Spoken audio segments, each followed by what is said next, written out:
Hi, everybody. Welcome to this special edition of Mic'd Up St. Mary's Gaels 2023 West Coast Conference Tournament Playoff Central here in San Francisco. Brian Professor B. Davis with former St. Mary's Gaels Marc Goulart, who played 5 years in Moraga, was the link of the last Gaels team that went to the West Coast Conference tournament back in 2019. The Gaels end up finishing 14-13 in West Coast Conference play. They end up finishing in a tie for fifth place with Gonzaga, but with the Gaels winning 2 out of 3 up in Patterson Sports Complex about 2 weeks, over 2 weeks ago, they got the tiebreaker. They finished ahead of Gonzaga at 14-13 in WCC, 21-26 overall. And the Gaels are in the tournament, first time in 4 years. And what a year it's been, though, Marc. To yours truly and yours. And we are, look where we were 8 months ago when I first came. A lot has changed. A year ago around this time, I was just about wrapping up my 24th and final season from the other team across the bay, the University of San Francisco Dons. The situation was there, and we know two programs, two of the three pillar flagship Bay Area West Coast Conference rivals are now in total opposite ends of the spectrum. Yeah, it's kind of crazy how far they've come. I'm just very proud to be watching this team and see the adversity they went through last year. Like this year when we were doing our Mic'd Up episodes, I was always talking about when I was out there during the fall. I was always talking about how it was a brand new class. A lot of freshmen. That's right. New incoming guys. It could be good because it brings a whole new energy, and that's what, in a sense, it's what we needed, and it's, from my perspective now, being out of it, I'm very happy that this group got together the way they did, and they just attacked the season, especially after last season and the year before. And I couldn't be more proud of watching them. So it's been fun. It's been fun from my perspective, at least. In my perspective, though, too, last year, a year ago, I was at University of San Francisco. We all, and not to get off track, we all knew that the crisis was there. What happened with former USF Dons head coach Nir Giarratano, who was prematurely fired over the allegations of what happened, the ugliness there with the athletic department led by former AD Joe McDermott, the fallout with her and with a lot of the administration of University of San Francisco, a legendary coach who was a 3-time West Coast Conference Coach of the Year, from a great mentor of mine, and me and Greg Moore. We both had that link, 3-time Coach of the Year for WCC 2005, 06, and 11. Twice won the West Coast Conference championship. They split it with Pepperdine in 06. They end up going to the first ever NCAA regional.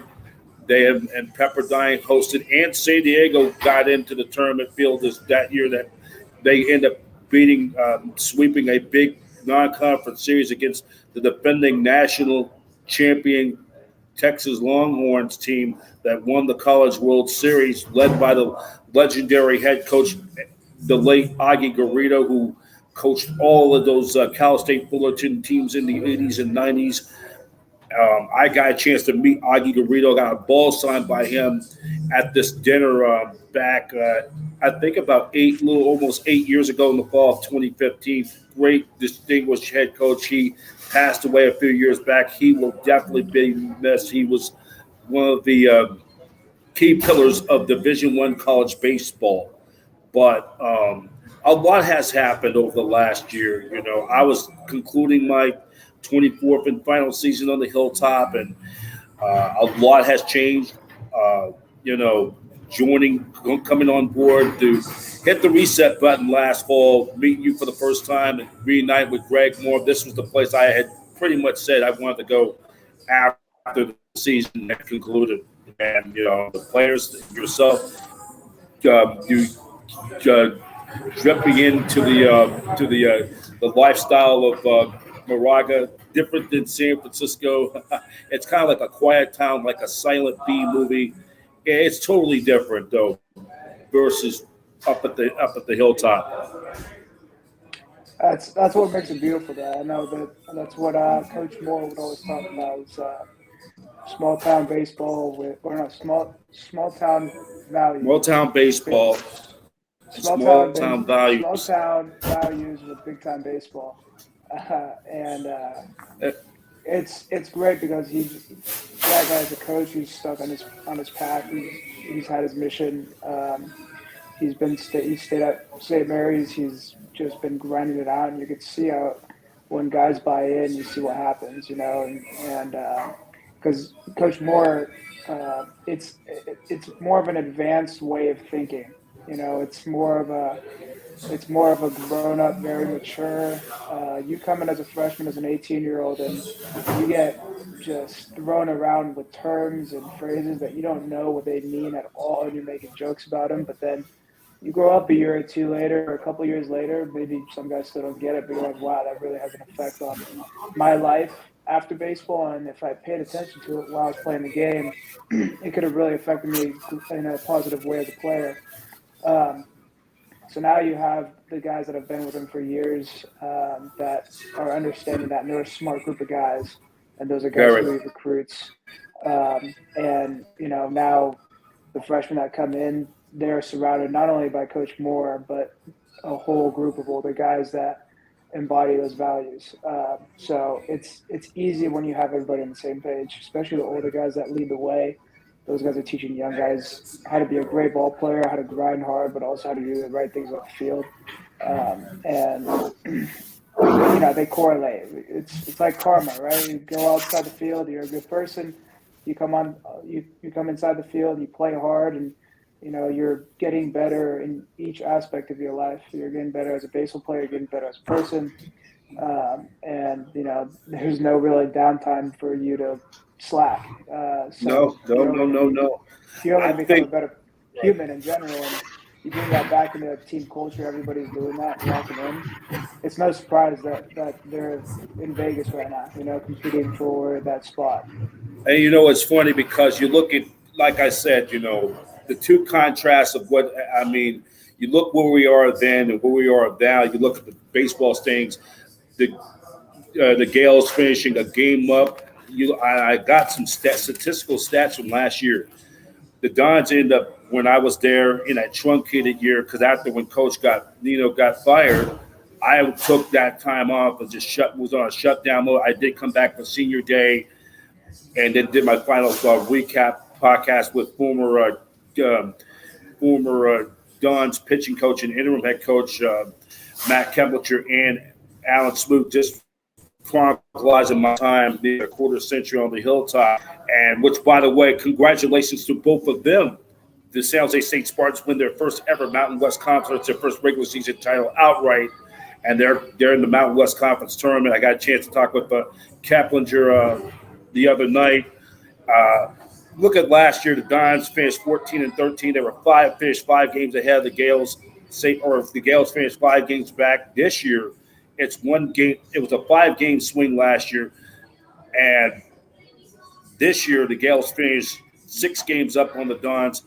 That's almost a identical of pretty much of a 6 game swing on the plus side for St. Mary's and a minus 6 games for the Dons because you could just see the loss of talent, a major blow. And then Luke Keisha, who was the team MVP for Arizona State, named Team Player MVP, the Alvin Davis Award winner for the club by former Mariner before junior Alvin Davis, and he was the leadership award winner for the. And I got a chance to see him and Owen Stevenson, who got pitcher of the year for the club. They're playing in the Pac-12 tournament today.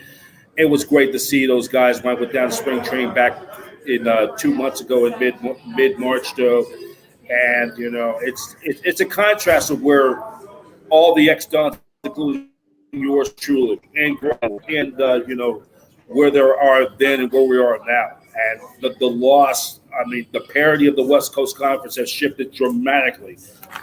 Santa Clara, sweeping San Francisco for the first time in 2 decades, first ever sweep at Schott Stadium, their first series home sweep since they swept the Dons across the street where the San Jose Earthquakes played at Buckshaw Stadium since '02. They've now beaten the Dons 5 out of 6 overall, and they're back in postseason for the first time in 9 years, and a great turnaround for Coach Filter. The parity of West Coast Conference. We said that Coach Nash and Coach, if you start the season 0-3, you're 3 games out to start the gate, and it's very hard to get out of that hole. Yeah. And and you look at the balance of power shifting, because I have to, St. Mary's and Santa Clara has the full upper hand now. With next year, with the full season of Brother Gallagher Stadium, they're going to have the upper hand in recruiting them in Santa Clara, with all those kids going to the schools in Orinda and out there in Lafayette and Walnut Creek and Concord, all the way out to Antioch, and some local kids in the city like St. Ignatius and SI want to come out to Moraga. Yeah. I mean, it's, we're getting talent from everywhere. I have nothing else other to say other than I'm very proud of this team. Very proud of I am too. The things that they've been through, and Coach Nash having his two that happened twice, and then so there was a lot of things that went on. And we won't be describing details and whatnot, personal stuff, but and me too. I mean, I've said what I had to say. We've moved forward, and a lot has happened. What a year it is, where with the conference, the balance of power, has happened. When my friend who told me when I left back in mid-March, that she told me when one door closes, another opens, and to see all the former ex-Dons being successful, including Greg Moore and me, I feel like this is like a mission that I said to myself this year, Mark. I said that whatever happens in the post, regardless of what happens, the future is bright for Gaels baseball. Yeah. The future is bright. We'll have a full year of Gallagher Stadium. I got a chance to meet the parents. The parents have welcomed me very well.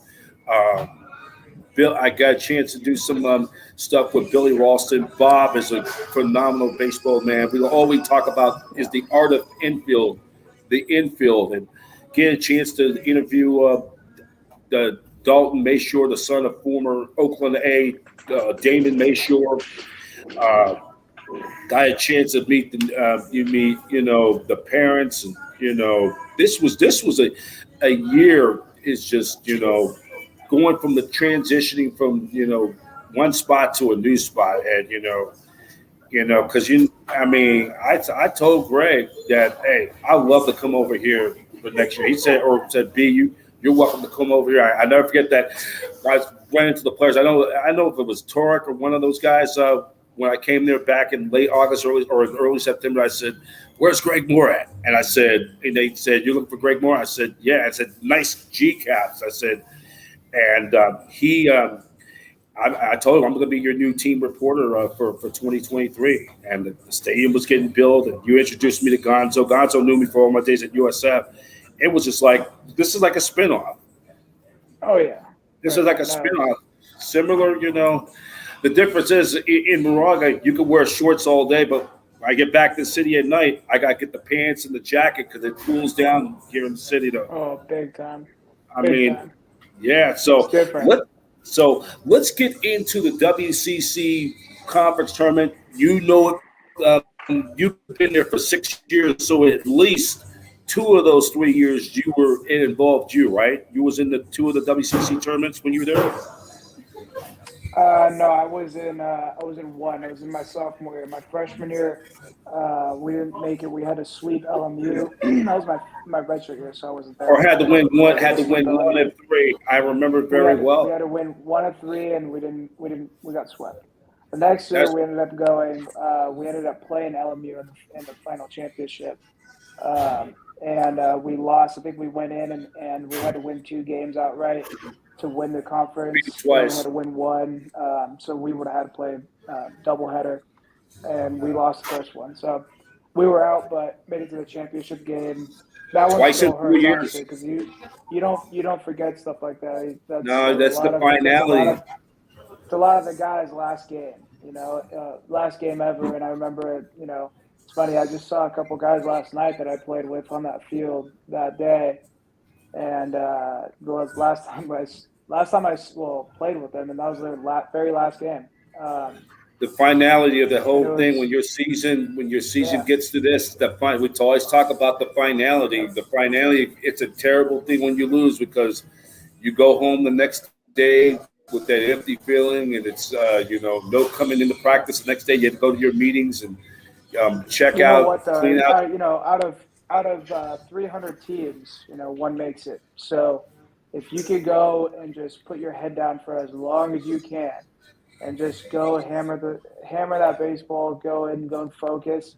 Whatever happens, happens, and you left it all on the field. That's all you could do. And hopefully we come out with a championship. I want these guys to go far, and I think they could do it. I think these I guys think could they're very really. capable of doing it. Everybody's saying, because they always go through both San Diego and Gonzaga. Gonzaga's having a down year this year. I don't see Yeah, no clear dominant team, and only you look at the conference record outside of Loyola Marymount, the regular season champs, their first regular outright championship for the regular season in 25 years. Um, you between Portland, Santa Clara, San Diego, and the Gaels and the Bull and Gonzaga, only 3 games separated the those those 5 teams. So yeah. I just don't see no dominance and no Anything could dominant. happen. I mean, anything could happen. And like I said, the perspective last year was similar, different because the finality of what happened, the painful loss. I mean, the painful loss of losing a coaching icon and a mentor, and the hardships he went through, and he's what, and we know one day that he's going to get cleared for any wrongdoing. It's just in this world we're living in with greed and politics. It's just, but the point is, it was just I knew I wasn't coming back, and Yeah, it just this was like a whole new fresh start though, because there was a lot of uncertainty because because I knew coming over there with Greg, I knew I'm in a better place because there was a lot of uncertainty, and it still is a lot of uncertainty because talking to a lot of people, rumors are going around now that more players are going to be jumping in that transfer portal who was on that team last year, stayed with the new guy for San Francisco, and they have a lot of problems going, a lot of uncertainty. But I know I'm in a better place now. Coach Valenzuela, he built it into with that hitting facility, and Greg came out of the bullpen, and it started to become an art form. yeah. Coach Moore took it over, and it was the best thing that's going to happen. It's a long process, but it shows. And I think when you're in it for the long haul, I think that's how you become, the best. And um, I think Coach Moore has just stayed on the same thing that he's been wanting to do every year, and it's coming to show. And also away from the game, he has done a lot for St. Mary's big time with fundraising and getting the stadium and the cages up and making the place enjoyable for people to come. And hopefully, if he ever watches this, hopefully he has some like $1 beer night and he has some say in that because we need to get some fans out there. And I know everybody's going to want Not too to many support one. the You ever Gaels. heard of the 10-cent, 15-cent beer night back in 1974? I think it was the I don't Cleveland think I've Indians. ever heard of that. They had That that was back in the early 70s, and when people got drunk, some fan, I think, streaked in his Bugs Bunny birthday suit on the field at the old Municipal Stadium in Cleveland that night. It got so bad, they rioted on the field. They had to forfeit the game, and there was no more 10-cent beer night. Not with this generation. That is not happening. So there was that's no what social culture's media. about. But what Greg has done, I mean, I've known him for 20, almost a quarter century. When I started doing Don's baseball, I was just kind of called it a career. I'm not going to play no more baseball. It was 2000 I started saying, I'm going to be a full-time team reporter. I left this other program that disbanded, and this is what I wanted to do. And let's say 5 years, then it turned to be 10, 15, 20, almost 25 years at one spot. I never thought I would be leaving this place, but due to what happened, this is even a great spot. And I hope one day, you get to meet Coach Giarratano, great family, wife Brenda, and his kids, Bianca. His daughter Bianca lives in the city still. Nico works with the Minnesota Twins organization. He's great friends with Dave, Coach Meggs. I played with him in summer league ball, so there's a lot of similarities in contrast. And I mean, Greg has taken the same blueprint from Coach G and put it into the St. Mary's playbook. And what was that when Greg took over? When Eric left and Greg took over, what was that like? Yeah, it was obviously a switch. It was like you get punched in the face every day to hey, take a step back, look at the bigger picture, and Me too. this is it's gonna be different. That's really how I could explain it too. And it's tough, but I could really commend him because he stayed. He's gotten his group of guys in. But it was a change. And from my perspective, you saw a lot of guys not buy in. You saw guys that were recruited by Coach V that didn't want to. You could feel it. You never really talked to them, quite honestly. Some of the guys, but those guys you never talked to, you could just feel it. And there was never a good, never had good energy on the team when you have guys that aren't bought in. Um, but like I said, man, like Coach Moore has some really good stuff. You just have to listen. You just have to really listen, and you have to just trust it because he's really good. I Right. remember when I came in. I remember when I came in, the first thing that Coach Tash said at the time, um, he told me it was like, "Trust me, man. Just listen to Coach Moore. He's got some really good stuff for you. Like you probably won't get it, but just try to put the pieces together." Um, Same thing. Same and thing. What I had to deal with when Coach G hit me up that Sunday morning. When he told me when he got fired, I was in tears. I was in shutdown yeah, mode, Mark. I yeah, just I bet. and then it tore me up. It just like I went to a shutdown mode. I went and saw him that next night afterwards. They told me what the scoop went down, how all that Yeah, mess happened, and the lies and trying to discredit his name. I just told him, I said, I'm done. I'm out of here. And his wife Brenda said, well, B, you should go over there with Greg. I said, it just wasn't I told her, Brenda, it just wasn't the time, Brenda. I needed to have some space, just needed to get away from just take a break. And then, went and saw Greg after the series when the Gaels swept San Francisco and Matt was the interim coach. And I told Matt Kepler, I told Smooney, and some of the guys like, Gabe Gioso and Luke Keyshaw, who I told those guys that I'm going to stay here with Greg. I got to catch up with him. And I got a chance to learn about his new son, with his son, Luke.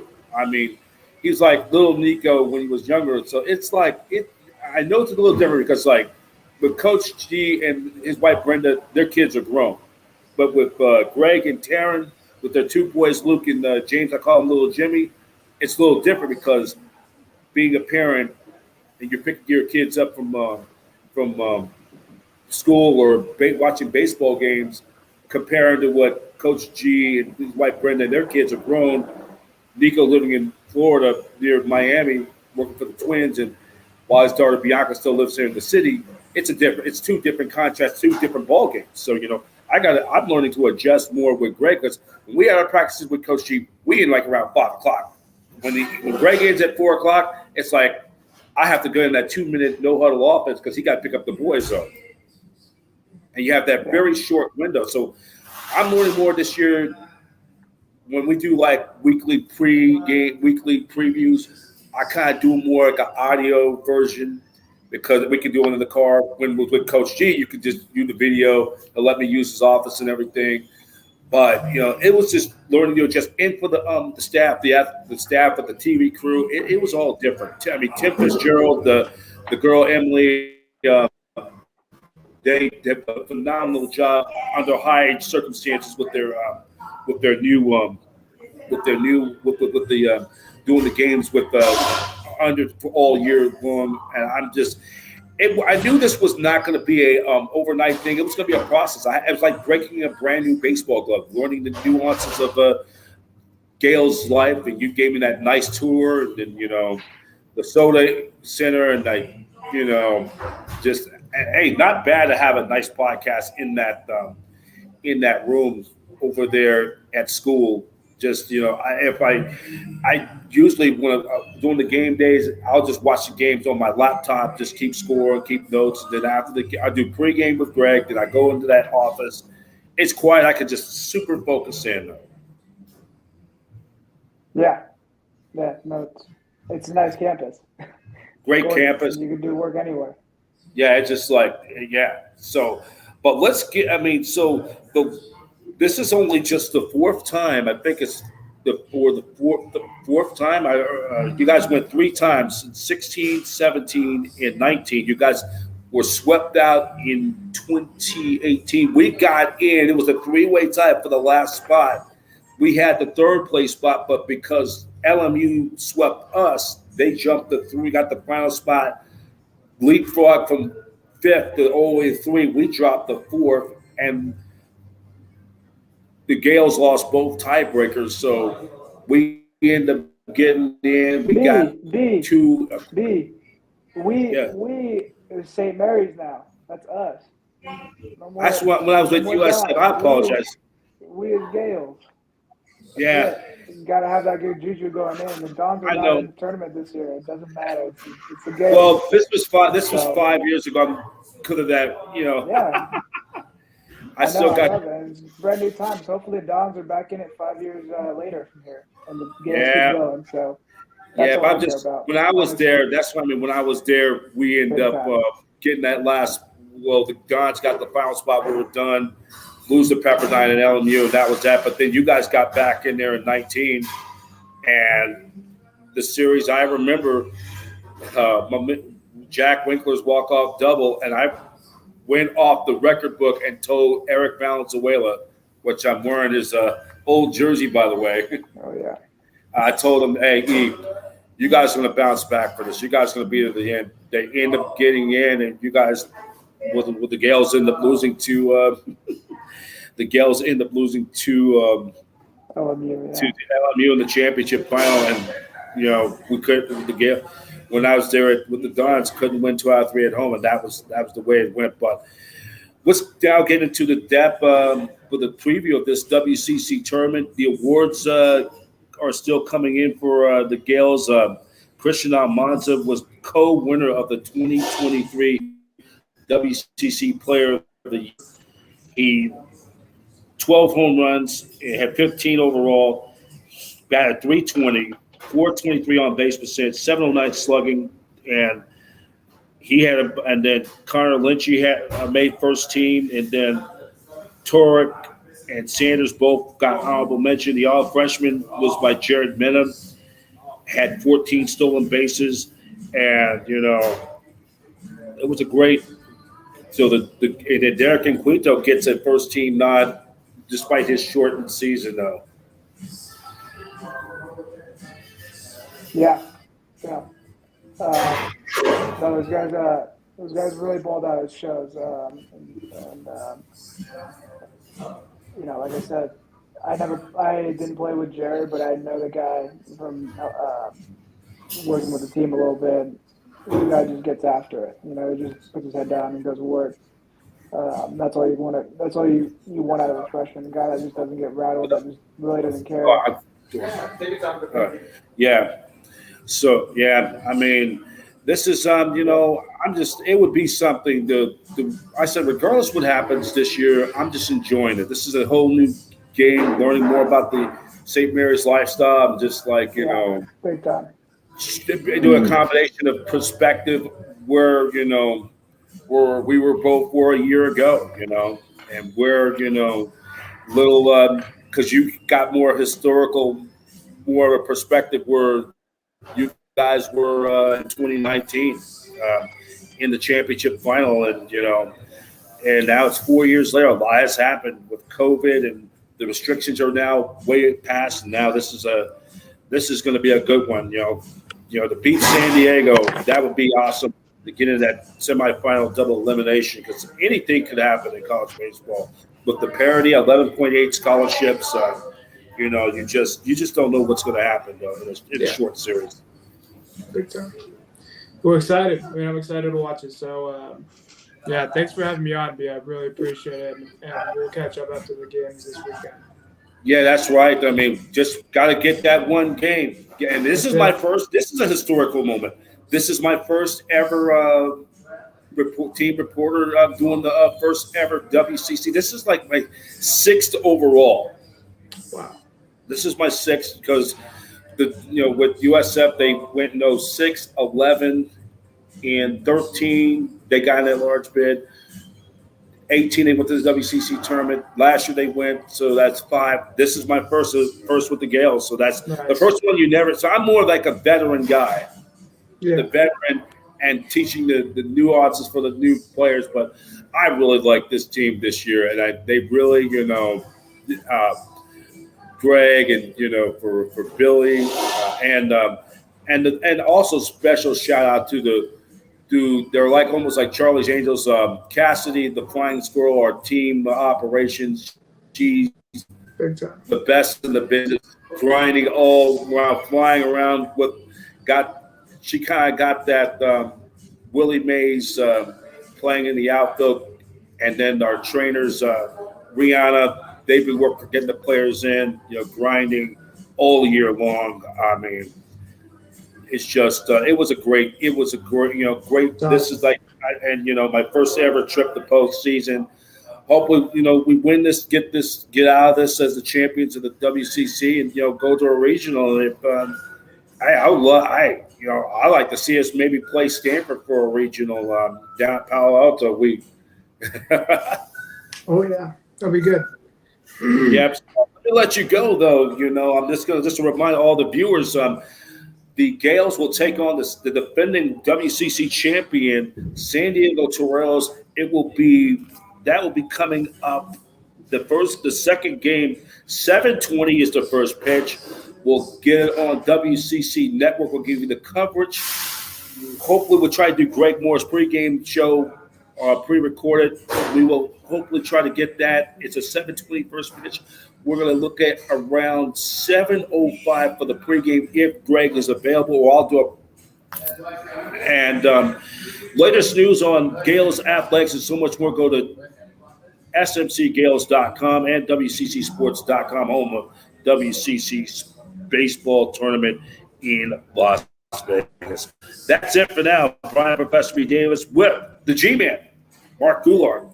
And thank you for listening to this special edition of Mic'd Up Podcast, St. Mary's Gaels Baseball 2023 WCC Playoff Central. Thank you for joining us, and so long. St. Mary's Gaels Baseball is in association with Professor B Media and the Satellite Digital Media News Network. Go Gaels!